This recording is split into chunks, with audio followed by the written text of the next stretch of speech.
people in the past who did not accept the inclusion of Ahlul Kisa. So for example, it has been attributed to Ikrimah, that he used to say that this verse, the concluding portion of Surah 33, verse 33, is also exclusively meant for the wives.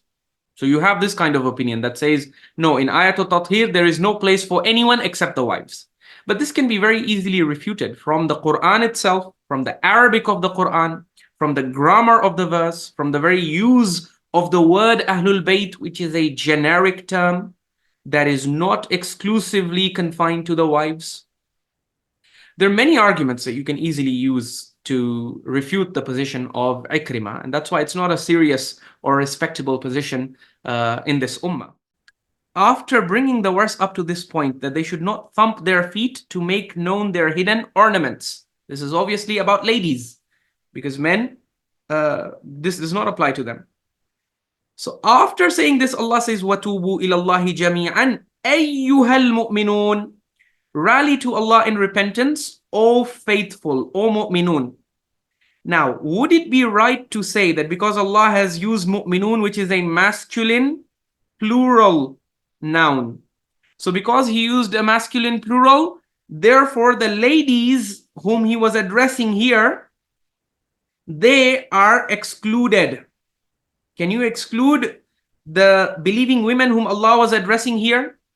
Before this line, the ladies whom Allah is addressing here, all the way up from the beginning of verse 31, where He said, وَقُلْ لِلْمُؤْمِنَاتِ, tell the faithful women.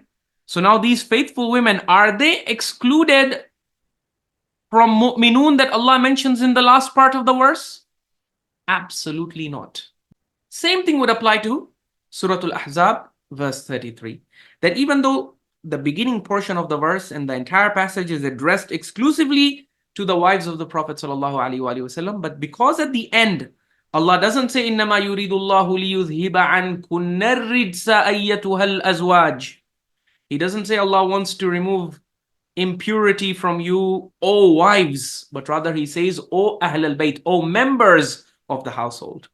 So because He addresses them in their capacity as members of the household, and the word Ahlul Bayt automatically includes everyone who is inside the house, therefore there is absolutely no valid or legitimate grounds for excluding the Ahlul Kisa, the five Panjatan as they are known. Imam Ali alayhi salam, Sayyidah Fatima salamullahi alayha, the Hasanain alayhim salam, and Rasulullah sallallahu alayhi wa sallam, from the khitab and from the address of this ayah. In Surah Al-Qasas, verse 12, when the sister of Prophet Musa alayhi salam goes to the people of Fir'aun, or to the household of Fir'aun, and Musa alayhi salam, obviously Allah says, وَحَرَّمْنَا عَلَيْهِ الْمَرَاضِعَ مِنْ قَبْلِ, we had forbidden him to be suckled by any nurse since before. So she, who is the sister, okay, the sister of Musa alayhi salam, look at what she says to these people. She says, فَقَالَتْ هَلْ أَدُلُّكُمْ عَلَىٰ أَهْلِ بَيْتٍ يَكْفُلُونَهُ لَكُمْ وَهُمْ لَهُ نَاصِحُونَ. So she uses the word Ahlul Bayt, which is masculine plural. Okay. Now she says, shall I show you a household that will take care of him? Now who can you exclude and include from this household? Can you say that, look, because the sister of Musa alayhi salam used masculine plural, yakfulunahu is fi'lul mudari' and yakfuluna is masculine plural. So because she used masculine plural, does it mean we can say that she did not intend by this household, she did not mean the mother of Musa alayhi salam. She did not mean herself because she's also female. Okay, so mother and sister out. Then who is left? Harun alayhi salam has not yet been born. Probably the father is the only one left. So would it be right to say that because he has used masculine plural here, therefore the father is the only one that is intended? But again, you will face a problem. Father is only singular. You say, okay, maybe there are some brothers in the background, although there is no evidence for that. But still, she's saying, shall I show you a household? See, the context is he has been forbidden from being suckled. So the baby is hungry. and he wants milk, but the wet nurses who are trying to breastfeed him, he's not accepting their milk. So when in that context, the sister of Musa alayhi salam comes and says, can I show you a household that will take care of him? Obviously, the first care this baby needs is it needs someone to breastfeed him, to give him nourishment, to give him milk. And who is that milk going to come from? It's going to come from the mother. So if it's going to come from the mother, and if she is going to be the main primary caregiver, then why is the sister of Musa alayhi salam using masculine plural? And the answer that we gave the last time, and we can repeat this time, is because she is referring to the mother and sister and father and everyone in their capacity as Ahl Bayt. When you include members of the Prophet's family in Ayatul Tathir, there is no problem. The problem begins when you start to exclude them. That is the extreme position. And there are extremes on both sides. Ikrimah, for example, we showed you, is trying to exclude the Ahlul Kisa. The Imami, sectarian Imami traditional narrative and the sectarian Jarudi Zaydi narrative, they are trying to exclude the wives of the Prophet and to make this exclusive to the Ahlul Kisa. Both of these are extreme positions that we must distance ourselves from because they are not fair positions. So therefore, any women and ladies who are being addressed in the passage must be excluded. Well, if you are going to take this approach, then you are going to have to end up excluding Fatima salamullahi alayha as well, because ankum is masculine plural. But the Prophet sallallahu alaihi wasallam is standing on the door of Fatima salamullahi alayha, and he is saying, as-salat ya ahl al-bayt.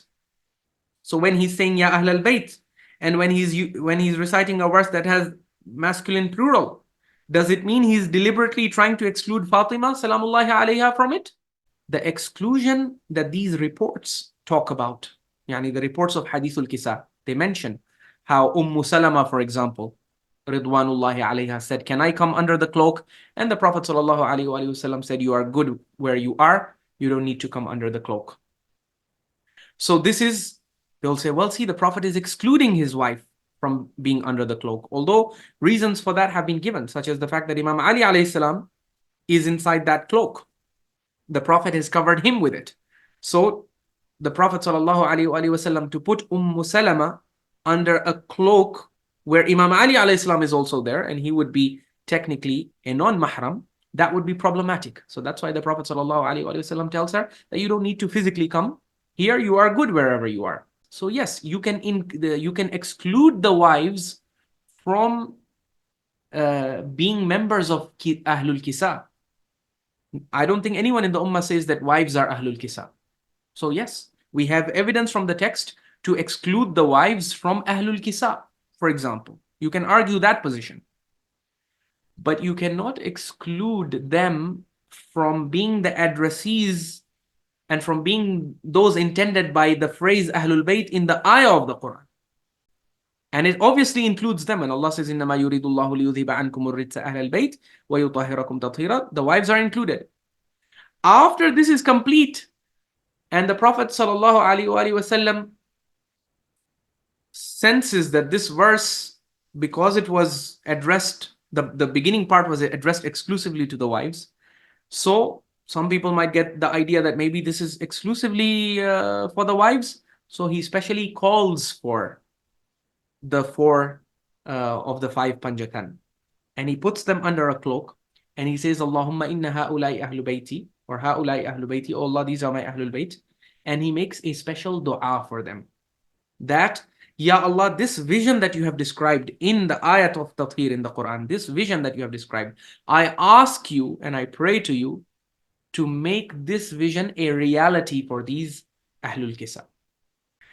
So naturally, the Imamis knew that, look, we cannot include the wives. If you're going to make this verse about infallibility, then you have to exclude the wives, because we know with certainty that they were not infallible. We know from their lives and from their actions that they were not infallible. Jamal is sufficient proof.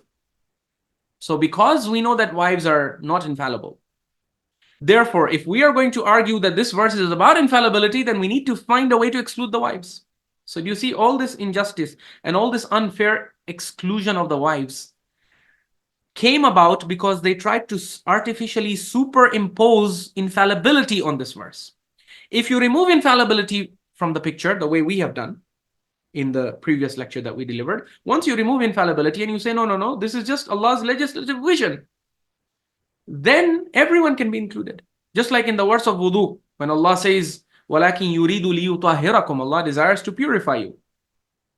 Do we exclude any Muslim from this verse?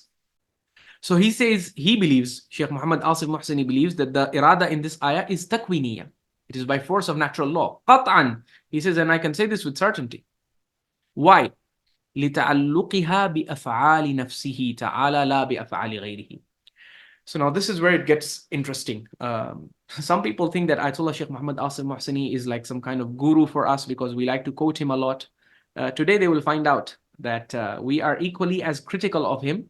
When he makes incorrect assertions, we criticize him. We don't follow any scholar blindly. And whenever there are incorrect or untenable or unacceptable claims made, we have no issue refuting anyone who makes them. So look at the proof that he gives for this irada being takwiniya. He says the irada in innama yuridullah must be takwiniya. What is the proof? He says, لِتَعَلُّقِهَا بِأَفْعَالِ نَفْسِهِ تَعَالَى. He says, because look at what the irada is connected to. It is connected to actions of Allah subhanahu wa ta'ala. Allah is the one who wants to remove. And لِيُطَهِّرَكُمْ تَطْهِيرًا, also over there, Allah is the one who wants to purify you with a complete purification. So because all the actions and the verbs are being attributed to Allah by Allah himself, and Allah is attributing them to himself, it's his action that is going to do this. He says then it can only be irada takwiniya, because when Allah does something, it must happen then. How can it not happen when Allah is trying to purify something? When Allah is going to be purifying something, how can you say it will not happen? The response to this is to consider the other verses where Allah subhanahu wa ta'ala uses the same kind of language. So, very quickly, if we go to, let's start with the verse of fasting.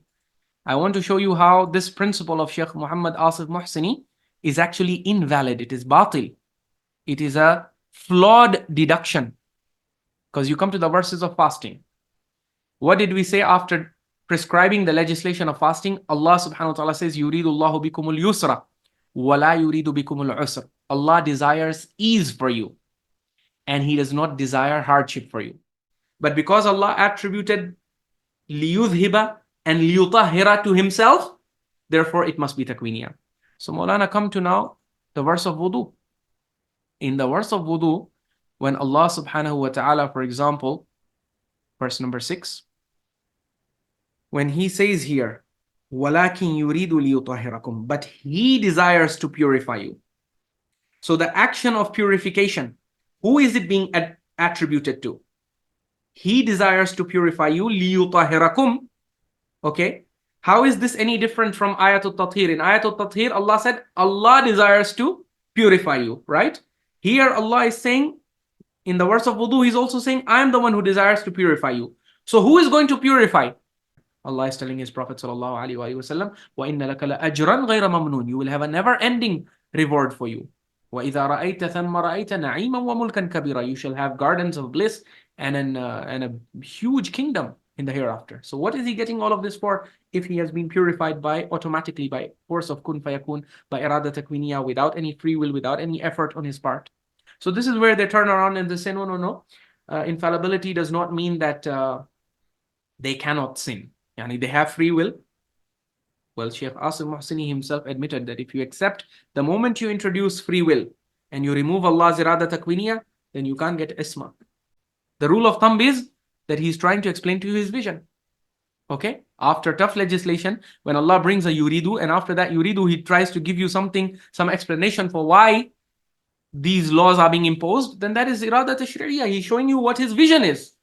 And He wants you to work towards that vision.